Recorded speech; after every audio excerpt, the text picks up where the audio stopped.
Voltamos, gente, ao nosso bate-papo de hoje com o secretário Alfredo Gaspar. Infelizmente, no seu último dia, como ele disse, quase que uma prestação de contas. Isso me honra muito. Por 2 ou 3 vezes que eu queria tê-lo aqui conosco, quis até fazer um Almoçando com a Notícia, não foi possível. Eu digo com toda a sinceridade que em todas as ocasiões que ele não pôde vir, eu entendi. Entendi porque eu acho que é preciso trabalhar, e é preciso trabalhar com categoria de quem, quando sai, diz assim, a segurança tem sim um decálogo, ela pode andar assim. Geraldo, eu não teria a presunção de dizer que deixei determinado algumas linhas a serem seguidas. O grande maestro da segurança pública é o governador Renan Filho. Sem dúvida. Ele foi eleito por esses 4 anos e eu tenho absoluta convicção que ele irá conduzir a segurança pública como tem feito. Por isso, qualquer um abaixo da sua linha de comando vai ter que seguir essa mesma cartilha, assim como eu segui. O que eu posso dizer que deixo como não sei se uma orientação para não ficar presunçoso, mas como uma metodologia que deu certo, é que não se faz segurança pública sem prestigiar aqueles que estão fazendo a segurança pública. Perfeitamente. Mais importante do que o nome de um secretário, mais importante do que o nome dos comandantes das instituições, é o prestígio que é dado a quem faz segurança pública de forma contínua. Perfeitamente. Esse é um ponto. Não se faz segurança pública sem ouvir e prestigiar quem trabalha. E eu acho que esse talvez seja o maior legado. Eu me recordo quando foi no Réveillon de 2015, eu saí com a minha esposa para cumprimentar alguns policiais que estavam na rua. E ela disse: Alfredo, por que você vai fazer isso? Muita gente nem lhe conhece. Eu disse: Adriana, porque eu quero começar e terminar a minha gestão mostrando a todos os integrantes da segurança pública que eu os respeito. Perfeitamente. E naquela madrugada, Geraldo, eu confesso que havia filas de policiais e um ou outro era que me conhecia. Mas hoje, quando eu saio, eu já os cumprimento de forma natural. O abraço já vem de forma carinhosa e o respeito é mútuo. Isso é muito bom. Eu me orgulho muito dessa atitude, porque essa atitude foi que me ajudou, nesse ano de 2015, a mudar um pouco essa história de violência. Muito bom. Agora, me conta uma coisa. Como é que você avalia e analisa um trabalho bem feito de uma segurança pública, que logo em seguida tem um poder judiciário e logo em seguida tem um poder penitenciário falido? A verdade é que o sistema criminal brasileiro, ele está falido. Perfeitamente. Mas você me pergunta: mas Alfredo, existem muitos inquéritos sem solução. Existem realmente, Geraldo. Mas se os inquéritos sem solução se transformassem em inquéritos prontos, eles iriam emperrar no Ministério Público. Com certeza. Se o Ministério Público conseguisse colocar adiante, iriam emperrar no Poder Judiciário. Exatamente. Mas vamos que, por um milagre, MP, Judiciário e Polícia cumprissem ipsilíteres o papel de cada um. Sabe o que é que ocorreria? O Brasil não tinha onde encarcerar absolutamente ninguém. Ou seja, o Brasil tem um sistema criminal falido. Falido. Aí você me pergunta: Alfredo, e na sua concepção, qual é o jeito? Olha, eu acho que criminoso tem que estar na cadeia. Também acho. Ah, mas o criminoso de pequena monta não precisa. Ei, quem discorda disso? Eu nunca disse isso. O que eu não acho justo é o criminoso que faz um ato que causa repercussão no seio social, e esse ato é um tráfico de drogas, esse ato é um homicídio, é um crime patrimonial, esse ato é um crime sexual, um crime violento contra a mulher. Esse criminoso não pode estar na rua de jeito um ano algum. depois. Exatamente. 1 ano, 6 meses, 2 anos. Aí você perguntou, Alfredo, mas e por que isso acontece? Acontece porque o Estado brasileiro não tem uma solução séria para a criminalidade. Perfeitamente. O Estado brasileiro é o 4º país do mundo que mais encarcera.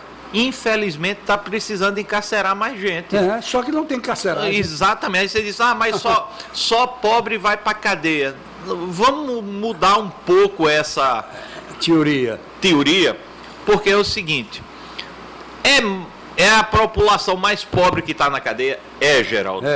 Mas tem que ter lugar para pobre e para rico. A lei tem que funcionar para todos. Sem dúvida. Essa operação agora, a gente está com o presidente da maior empreiteira do país. Exatamente. Preso. Isso. Então, isso não vai ser desculpa para o país. O país precisa enfrentar a criminalidade com seriedade. Muito bem. E nós não enfrentamos. Agora, do jeito que nós temos a criminalidade nesse país, não é preciso fazer uma inversão de planejamento e planejar exatamente a carceragem, planejar o serviço de ressocialização do Estado. Porque, veja bem, você está com um outro problema agora, em sendo secretário de Segurança, se continuasse, você teria um outro, que é a segunda instância. A partir da segunda instância agora, prende. E aí? Prende onde? Como? Olha, no ano de 2015, nós prendemos mais prisão com investigação e que ficaram presos, mais 1.000 pessoas do que em relação ao ano anterior. Ao ano anterior. Isso já nos causou um problema de carceragem. As delegacias que no estado de Alagoas diziam que as delegacias não tinham presos, isso é uma grande falácia, é uma inverdade. Todas elas tinham. Não todas, mas as que tinham xadrez tinham presos. Perfeito. Então nós tínhamos lá um quantitativo de 600 ou um pouco mais de 600 presos. Qual era o ideal? O ideal é que esses presos estivessem no sistema penitenciário. Isso. Mas se não tem vaga, certo? Então tem que construir as vagas. Isso leva um tempo, mas esse problema não é de Alagoas. Não. É um problema brasileiro, eu digo até um problema mundial, mas precisa ser enfrentado. A segunda instância, e aí eu lhe digo com toda a convicção, não vai, essas prisões de segunda instância, sem transitar em julgado, elas não vão causar um aumento significativo a ponto de dizer agora todo mundo vai para a cadeia. Ali serão casos específicos em que o Ministério Público, notando a gravidade do acusado, vai efetivamente fazer a seleção, vai fazer a solicitação. E tem casos emblemáticos, principalmente nesses casos de crimes contra a administração pública. Perfeito. Bom, eu quero entrar em mais 2 assuntos com você em relação a essa questão da criminalidade. Como é que você enfrenta e vê daqui para frente a questão do armamento ou desarmamento da população? Olha, Geraldo, eu acompanho de perto isso aí no meu dia a dia. Alagoas não tem fábrica de armas.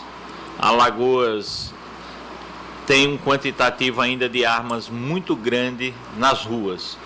Nós apreendemos o ano passado 40% a mais de armas do que do ano anterior. Perfeito. Mas eu fico impressionado como a maloqueiragem, a bandidagem tem acesso à arma de fogo. Exatamente. Aí você me pergunta, mas você não tem que ficar impressionado, você tem que tomar atitude. E nós tomamos, tanto que o aumento de apreensão foi de 40% a mais. O cidadão de bem, para ele ter uma arma de fogo, ele tem que estar sempre, ele tem que registrar e sempre renovar. E ali leva taxa, burocracia e é aquilo tudo.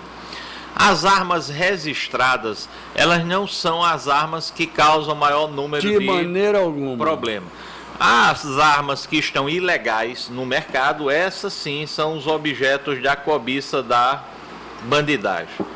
Agora, eu não posso dizer a você que a liberação generalizada iria melhorar esse quadro de mortes. Nós temos gente sem preparo psicológico, que infelizmente a atitude de 1 ou 2 iria terminar recaindo sobre muitos.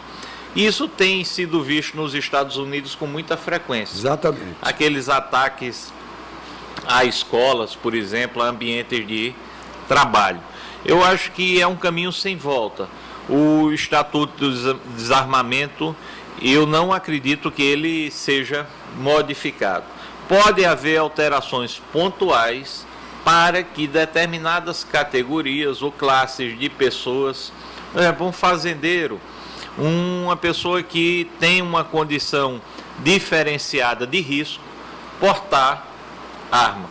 Mas o instrumento letal, a arma, ele dá um poder pessoal muito grande. E falta o psique para isso. Exatamente. E como falta? E falta para muita gente, de diversas categorias. De todas as categorias, não tenha então, dúvida. A gente precisa ter cuidado com isso. No momento que o Brasil adotou essa metodologia, o que o Brasil precisa é fechar suas fronteiras e não permitir que essas armas entrem com tanta força no território. Muito bem. Agora você chega num ponto fantástico do nosso programa, onde eu excepcionalmente vou aumentar o tempo dele. Nós vamos ter mais um bloco, porque eu não posso deixar você no seu último dia sair daqui e eu não perguntar coisas importantes. Eu posso não perguntar tudo, mas coisas importantes que o povo precisa saber, não tem a menor dúvida. Então eu vou rapidamente aos comerciais e nós voltamos para um terceiro bloco. E dessa vez apenas lembrando a você que nós estamos na Bodega do Sertão, de 15 em 15 dias fazemos o nosso bate-papo no Filé do Zezé, que você sabe onde é, na rua do Maicai. O Maicai ganha propaganda de graça, mas não tem problema. Da mesma maneira que o Ecoprime, que faz a lavagem do seu carro com meio litro de água, o Palato ganha a propaganda de graça, porque é 2 lojas depois do Palato, entendeu? Mas não tem problema também nenhum. Eu gosto de todo mundo e aqui eu falo de todo mundo e ninguém tem frescura para falar de nada nem de ninguém. Não existe aquela do, mas é comercial. Conosco não existe isso, ok? Lembrar da Algás Conforto, que é no Passeio Estela Maris, para você conhecer como é o gás natural. O lançamento imobiliário do Riacho Doce Beach Residence e a UNIT, o Centro Universitário Tiradentes, que vem fazendo um trabalho. Olha, eu vou dizer um negócio a vocês, eles vêm fazendo um trabalho que serve de exemplo para todas as outras universidades e faculdades. Um negócio fantástico o trabalho da UNIT dentro do estado de Alagoas. Voltamos já.